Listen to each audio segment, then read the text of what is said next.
Hillary Clinton and Bernie Sanders have very different ideas of how to go about solving the problem of rising costs for going to college. And Hillary Clinton is going to make that clear in this video, but she's going to use a tactic that I think is a bit questionable. Let's watch. I'm a little different than those who say free for everybody. I am not in favor of making college free for Donald Trump's kids. I'm in favor of making college free for your grandson by having no debt tuition. Okay, so now this is a tricky topic. Some progressives are on Bernie Sanders' side, and they think, hey, and Zaid Jilani writes about this in a smart way as usual, where he says, look, if you make it a welfare program, it's less likely to work. The reason Social Security works is because everybody puts in, everybody gets back out, all Americans love it. If you say rich people are not going to get back out, they're quietly going to kill it, right? Yeah. So now everybody knows that about Social Security, and so that's a criticism that he has about Hillary Clinton's plan. Yeah. And I think John has some more. But let's keep in mind that a lot of progressives, and I would say most progressives, believe that Hillary Clinton's program in this case is more thorough and better than Bernie Sanders' program. I know I'm putting a value judgment on better, but because Bernie Sanders' program is to get rid of tuition, whereas at public colleges. At public colleges. Yeah. Hillary Clinton's program is to get rid of all debt. So the books, the dorms, all these different things. So if you just get rid of tuition, you're still going to have a ton of debt that you leave school with. So whether you want to put aside what's better or not better, you make that choice on your own. At least Hillary Clinton's program is more thorough in that sense, trying to get rid of debt. Yeah, no, her plan certainly is more detailed at this point. And back when she first announced it, I believe that I did a final judgment about it, like congratulating her, like this is a good plan overall.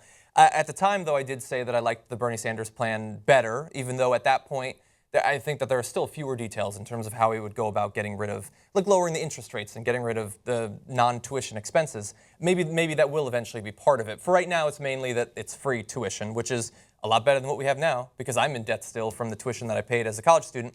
The thing with Hillary Clinton's plan, and I'm not saying that it isn't more progressive or that it wouldn't actually solve the problem, but her saying it's going to get rid of your debt is all well and good. Donald Trump says that his tax plan is going to stimulate the economy. Like, you can certainly say those things, and we have a lot of details. Like, we know that she's going to provide grants to states as long as they continue to invest in higher education. She's going to provide a work program that's going to require the students to work up to 10 hours per week, which is sort of similar to some systems that we have right now. But as you start to hear these, like there's going to be a family contribution, a reasonable real-world family expected contribution, which again, the FAFSA requires now.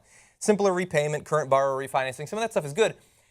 But while her plan might end up working, I don't know that it's necessarily more progressive fundamentally, because Bernie Sanders is saying in the same way that you get your free elementary school, you get your free high school, let's add 4 more years to that. We already have this system in play. Hers is going to be these sorts of tiered systems, which sounds more like Chris Christie's Social Security cutoff point. And you're going to have to work, but not the richest people. The richest people aren't going to have to work. It's only the poor people who are going to have to work. And then there's the family contribution. The rich people don't have to work because aren't going to use it at all, you're saying? They're going to pay for it. Yeah, or to whatever extent it might grant them. They might not have to take advantage of that, but might be able to get some of the grant money. And then with the family contribution, like my family was supposed to contribute stuff. You know what they contributed? They contributed squat because my parents had no money. They couldn't contribute anything. So I would have to take out a loan for that, to cover that, which is what I had to do in real life. No, but, okay, so 2, I think, important clarifications. Okay. One is that I don't want anybody to get confused. It's not like rich people in this plan don't have to work and get their tuition covered and their debt No, I erased. understand that. There's going to be these tiers of what benefits you get. The reason that you're getting your debt erased is because you're working and all these other things that she's putting in, right? The rich don't get the best of the. In fact, people's main complaint about Hillary Clinton's is that the rich get left out of the plan, and hence they might not be incentivized to keep it going. Yeah, perhaps. Right? But like I said, we already have work-study programs. I worked throughout college.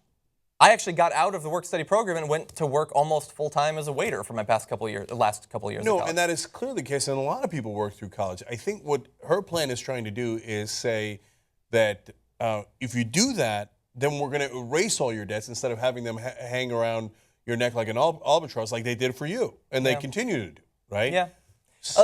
It might end up being better. I don't know. I would have to actually see how it is. And again, understand the context here. I'm not a big supporter of Hillary Clinton overall. And in fact, I think the only two positions I could find of hers that are more progressive is the two we covered on the show the last 2 days. Gun control, she's more progressive than Bernie Sanders. And on this issue, I think she's more progressive. On everything else, I believe Bernie Sanders is more progressive.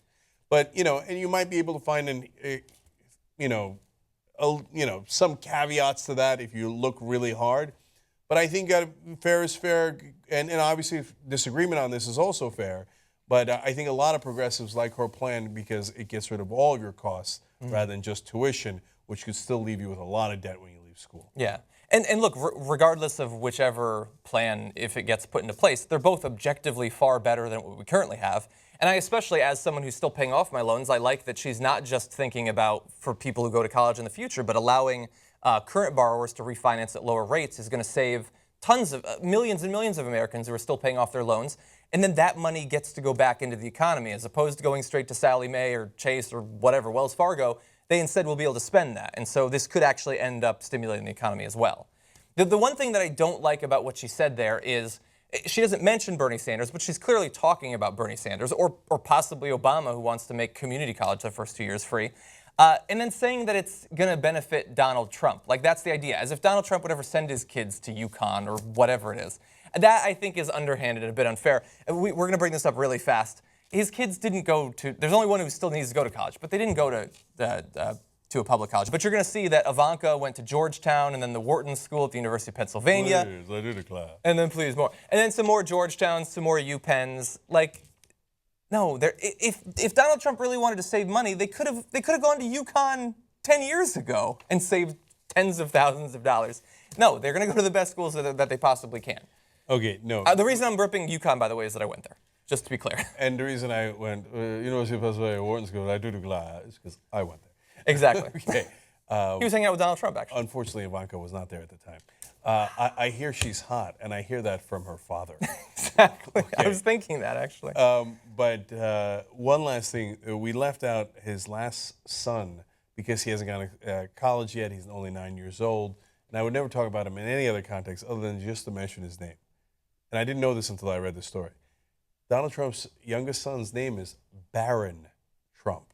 Wow. B-A-R-R-O-N, as in like power baron. Yeah. He named his son Barron Trump, as in amazing. robber baron. Like, unbelievable. Yeah. He's like rubbing your face in it. Having nothing to do He's with going the to end kid. up playing It's safety. not the kid's fault. That'll be his nickname. Right? Like I named my son Prometheus, not his fault. Oh, that's a good point. I didn't even think about that, actually. So Barron is now the second most hyperbolic name for a kid. But it gives you a worldview into Trump. That Yeah, exactly. He unabashedly names his son Barron Trump.